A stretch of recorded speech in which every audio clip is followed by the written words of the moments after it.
Hi అండి, నమస్తే. Welcome back to my channel. ఎలా ఉన్నారండి? అందరూ బాగున్నారా? నేనైతే చాలా చాలా బాగున్నాను. ఈ వీడియో వచ్చేసి మేమైతే ఇంటికైతే బయలుదేరుతున్నాం అన్నమాట. మొన్న చెప్పాను కదా 8 మంత్స్లో జర్నీ చేయొచ్చా చేయకూడదని ఒక వీడియో అయితే పెట్టేశాను.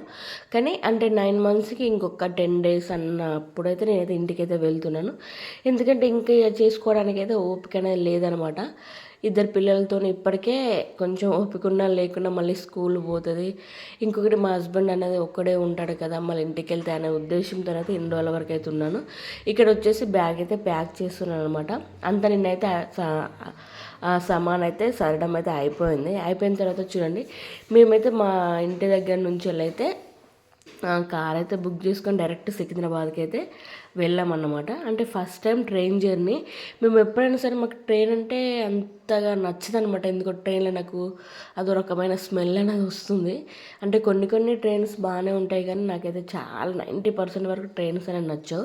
మేము మా పిల్లలు పుట్టిన కాంచెలు మేమైతే బస్సులోనే జర్నీ చేస్తాం అన్నమాట. కానీ ఇప్పుడు ఎలాగే 9 మంత్స్ పడబోతున్నాయి కదా, ఈ టైంకు మనం బస్ జర్నీ అనేది అంత సేఫ్ కాదు. ఎందుకంటే ప్రెగ్నెన్సీ వాళ్ళకి చాలా ప్రాబ్లమ్స్ ఉంటాయి నెల నిండే కొద్దీ.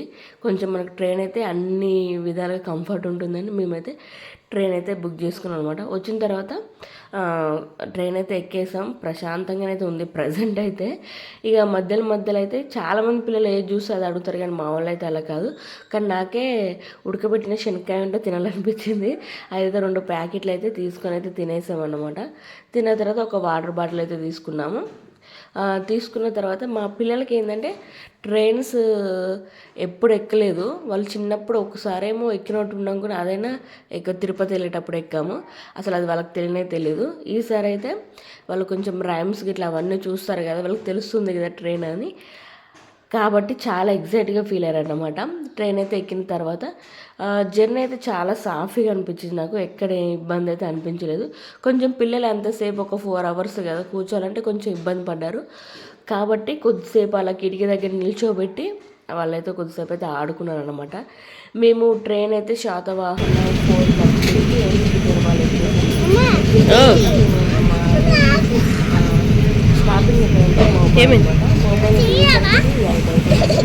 సో 7:30కే, కానీ ఒక ½ అన్ అవర్ అనేది లేట్ అయిపోయింది. మేము ఇక్కడ దిగేసిన తర్వాత ఇంటికైతే వెళ్దామని వెళ్తున్నాం అనమాట. నేను 3 ఇయర్స్ డిగ్రీ అయితే మొబైల్లోనే చేశాను. చాలా అంటే చాలా మారిపోయింది అనమాట అప్పటికిప్పటికి చాలా. ఇక మొబైల్ దిగగానే అంటే నేను 3 ఇయర్స్ చదువుకున్నాను కదా, అవన్నీ గుర్తుకొచ్చాయి అనమాట. ఒక్కసారి అలా అన్నీ గుర్తు తెచ్చుకున్నాను. టైం అయితే చెప్పాను 8 అయితే అవుతుంది. అంత చలి అయితే నాకు ఎక్కువ అనిపించలేదు. హైదరాబాద్లో ఉన్నంత చలి అయితే నాకు విలేజ్లో అంత అనిపించలేదు. నాకు మొబైల్లో కూడా 8కి దిగం కదా, అంత చలి అయితే ఏం అనిపించలేదు, నార్మల్గా అనిపించింది. అంటే చిన్నపిల్లలు కొంచెం స్వెటర్ వేస్తే పర్లేదు, నాకైతే అంతేం అనిపించలేదు. అదేంటో నాకు తెలియదు, కానీ ఈ ప్రెగ్నెన్సీ టైంలో ఎంత చలిపెట్టి నాకైతే చలి అనేది అనిపించట్లేదు. బాగా స్వెట్ అయితే వస్తుంది అనమాట. ఇక్కడ దిగైతే చిన్నగా నడుచుకుంటూ అయితే వెళ్తున్నాము. ఇక్కడ నుంచి వెళ్ళి మన బస్ స్టాప్కి అయితే ఒక ఆటో తీసుకొని అక్కడికైతే వెళ్ళామన్నమాట. అటు నుంచి వెళ్ళట్టు మా ఊరు వచ్చేసి గూడూరు అన్నమాట. అక్కడికి బస్సు అయితే ఎక్కి ఇంటికైతే వెళ్తున్నాం అన్నమాట. చూడండి ఎంత అంటే అప్పటికిప్పటికి ఎంత చేంజ్. ట్రైన్ బై బై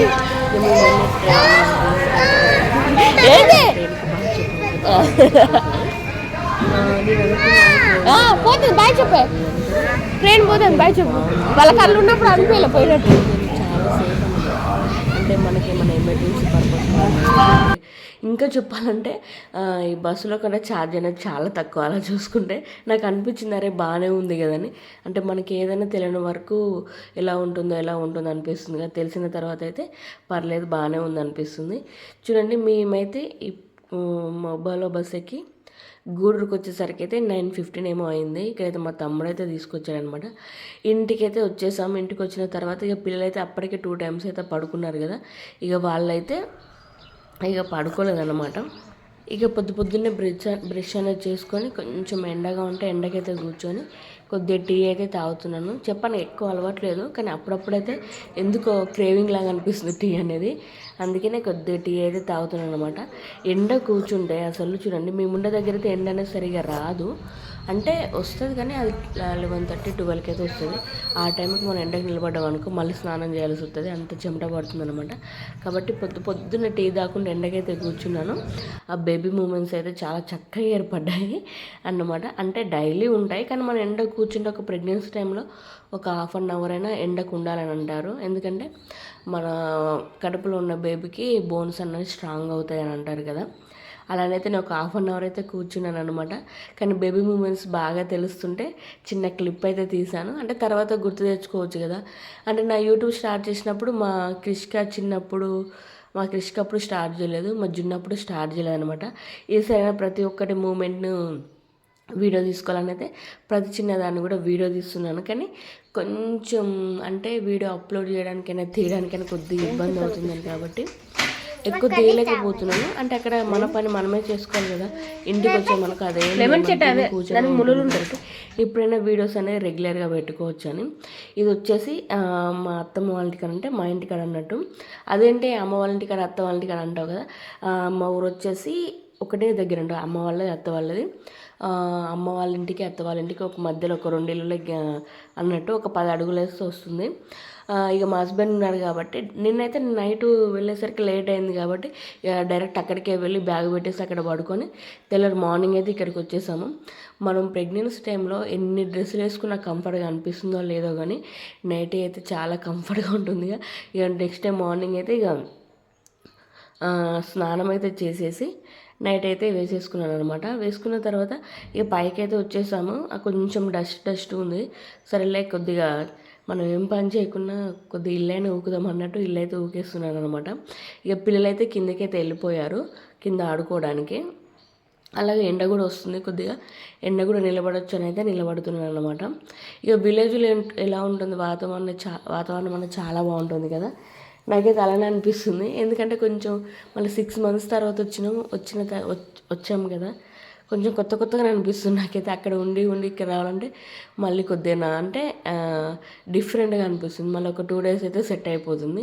నాకేందో ఇక్కడికి రావాలనిపించదు, ఇక్కడ ఉంటే అక్కడ పోవాలనిపించదు. ఎందుకంటే చిన్నపిల్లలతోని బస్సు జర్నీ అనేది చాలా కష్టంగా ఉంటుంది కాబట్టి ఆ జర్నీని తలుచుకోలేక నాకైతే ఇక్కడ ఊరికి వెళ్దామంటే అసలు నాకు అస్సలు నచ్చేది కాదు. కానీ సరే మా తమ్ముడు మా హస్బెండ్ ఉన్నారు కాబట్టి కొంచెం ఫ్రీగా అయిపోయింది అన్నట్టు. చూడండి, ఇంటికి వస్తే పిల్లలైతే ఏమంటారంటే స్వతంత్రం వచ్చినట్టే వాళ్ళకు. ఎందుకంటే మేము ఉండే దగ్గర స్కూల్కి వెళ్తుంది కృషిక, మా పాప వస్తుంది అంతే. ఇక వస్తే పైనే ఆడుకోవడం, కిందకైతే వెళ్ళకపోవడం ఉండేది. కాబట్టి ఇక్కడ చూడండి రాగానే మంచిగా ఫ్రీగా అయితే ఆడుతున్నారు. ఇదైతే నాకు మంచిగా అనిపిస్తుంది అనమాట. పిల్లలు చాలా ఫ్రీగా కంఫర్ట్గా ఆడుకుంటారు. ఇక మట్టిలో అయినా ఎక్కడైనా. అసలు మా వాళ్ళకంటే మట్టి అంటే చాలా ఇష్టం అనమాట. ఎందుకంటే మేము ఉండే దగ్గర మట్టికి ఇట్లా ఏముండవు కదా. వీళ్ళకి మట్టి కనపడితే చాలా బంగారం లెక్క ఫీల్ అవుతారు. మట్టి ఆట అయితే ఆడుకుంటారు అనమాట. ఇక పొద్దుగానే మా జున్నుగాడైతే మా బర్రెల దగ్గరికి వెళ్ళి కొద్దిసేపు అయితే ఆడుకొని వచ్చారు. మా పాప అయితే వాటి దగ్గరికి అయితే వెళ్ళలేదు, భయపడుతుంది అన్నమాట. ఇక్కడ వచ్చి కొద్దిసేపు అయితే మళ్ళీ ఎండకైతే కూర్చున్న తర్వాత ఇక మాకైతే ఇక్కడ పాలు అయితే ఫుల్గా ఉంటాయి అన్నమాట. అక్కడ సిటీలో ప్యాకెట్ పాలు తాగాలన్నా ప్రెగ్నెన్సీ టైంలో డైలీ 1 glass అయినా పాలు అయితే తాగమంటారు. కానీ నాకు అస్సలు పాలు అనేది నచ్చవు. పెరుగైనా తింటాను, టీ అయినా తాగుతాను. టీ అయినా రీసెంట్గా అలవాటు చేసుకున్నాను, కానీ పాలు అయితే అస్సలు పోవు. కానీ ఈరోజైతే మా అత్తమ్మ అయితే తిట్టేసింది అనమాట. ఇంట్లో ఉన్నప్పుడైనా తాగితే హెల్త్కి మంచిది అది ఇదని.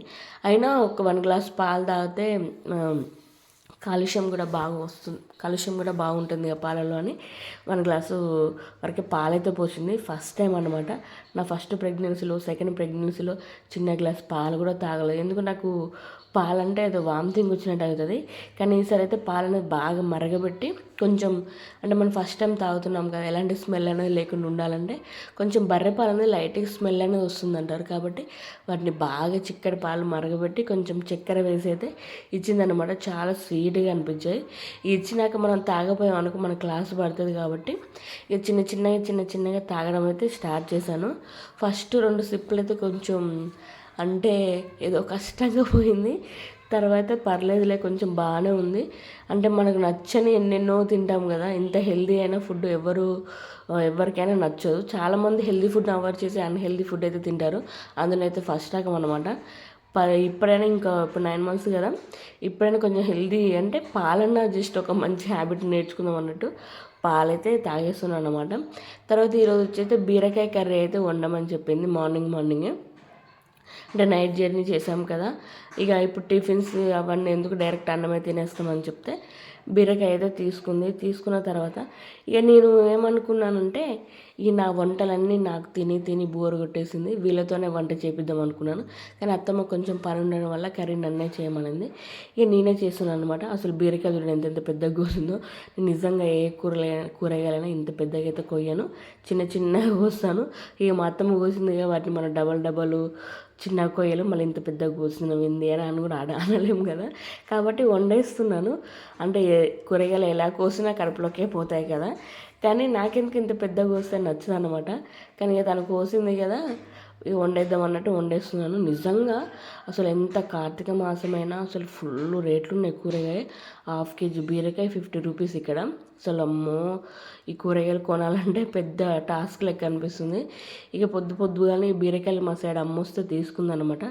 తీసుకొచ్చిన తర్వాత ఇక మరీ ఫ్రై అయితే ఇప్పుడు కనీసం మనందరం తినడానికైనా ఒక్క పూటకైనా సరిపోదు కాబట్టి నేనైతే కొంచెం గ్రేవీ లాగా అయితే చేశాను.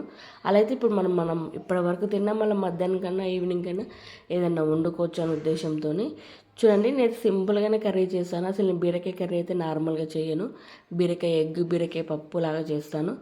కాబట్టి ఇంత పొద్దున్నే గిగ్గు వండడం ఎందుకులే అని మళ్ళీ ఈవినింగ్ ఎలాగో నాన్ వెజ్ తెచ్చుకుంటాం కదా అన్నట్టు నేను సింపుల్గా బీరకాయ కర్రీ అయితే ఈ విధంగా అయితే వండేస్తున్నాను అనమాట. కానీ టేస్ట్ అనేది బాగానే వచ్చింది, అదేంటో అర్థం కాదు. సిటీలో నేను ఎంత మంచిగా ట్రై చేసిన కర్రీస్ అన్న ఒక్కొక్కసారి టేస్ట్ అన్న కుదరవు. మన ఇంటికి రాగానే టేస్ట్ అనేది చాలా బాగుంటుంది. ఇన్ని నీళ్ళు పోసలేను కూడా ఎంత టేస్ట్ ఉందంటే కర్రీ, అదే ఇంటికన్నా అయితే అంత టేస్ట్గా అసలు అనిపించదు. ఫైనల్గా అయితే కర్రీ అయితే అయిపోయింది. ఫైనల్గా కొంచెం కొత్తిమీర వేసుకొని దింపేసాను అనమాట. ఇక వేడివేడి అన్నం వేసుకొని అయితే తినేసాము. పొద్దుగానే టిఫిన్స్ కంటే వేడివేడి అన్నం వేసుకొని తినండి, చాలా అంటే చాలా బాగా అనిపిస్తుంది. ఇక్కడ వచ్చేసి చాలా టిఫిన్స్